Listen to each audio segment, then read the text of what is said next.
અરે કોકો ખગાવાલા મારા બાપ ને આવીને કહે કે તમારો મોટો છોકરો જોયો હોય તો બધે સમાધાન કરતો હોય, એ દેખાવ હોય તો હાવ છે ભોળો. મારા બાપે હસતા મોઢે કીધું કે હારું થયું તમે નાના છોકરાને નથી મળ્યા, કારણ કે એ વિફરેલ ઓલાદ છે, જેમ નીકળી જાય હોરે તોપનો ગોળો. તને ક્યારેય ભાઈબંધ માયનો જ નથી મારા કલેજા, હંમેશા ભાઈ માનીને જ રાખ્યું છે. અને આમ જો તું મારા માટે હગા ભાઈ થી પણ વધારે નજીક છો.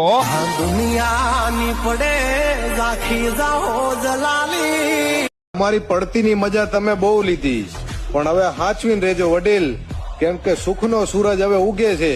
હવે તમને ટાઈમ તમારી ઓળખાણ દેખાડવાનો નહીં રહે. હો અરે ઉંમર અમારી નાની, પણ જિંદગીની બધી રમત જોઈને બેઠો છું.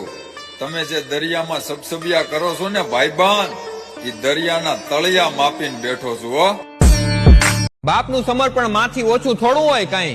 કદાચ માએ બે આંસુડા પાડ્યા હશે ને, તો આ દુનિયામાં બાપે બે આંસુડા પીધા હશે.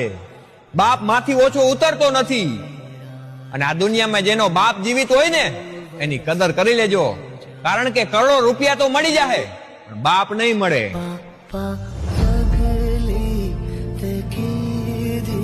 સોમવારે સામે મળે, મંગળવારે માયા લાગી, બુધવારે બોલ્યા ચાલે, ગુરુવારે ગમી ગયા, શુક્રવારે સગાઈ કરી, શનિવારે સોગન ખાધે અને રવિવારે છૂટાછેડા. તું તાર ઘેર ને હું માર ઘેર. પૂરું પિક્ચર.